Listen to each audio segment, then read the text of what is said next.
Warsaw, Poland's Human Rights Commissioner sought a court order on Wednesday to block government preparations to hold a presidential election on May 10 by postal ballot, saying they were a gross violation of the law. The ruling Law and Justice Party (PiS) is trying to push through parliament a plan whereby Poles would vote next month on a new president by postal ballot because of the coronavirus pandemic, saying this would ensure public health was protected. Polish opposition parties, human rights groups and European Union officials have said the plan is unfair, lacks transparency and will undermine democracy in the nation of 38 million.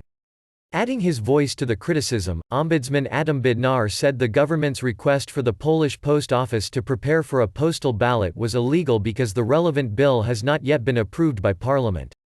This could irreversibly change the current rules for conducting elections, Bednar said in a statement, adding that it would also negatively affect civil rights in Poland.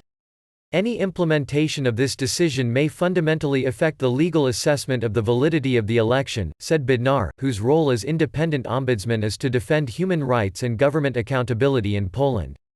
An administrative court could now potentially issue an injunction ordering the government to halt the preparations for a postal ballot, which would plunge Polish politics into further disarray days before the scheduled vote.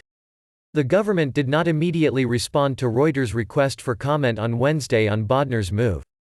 Poland has so far reported 12,640 cases of the new coronavirus and 624 deaths.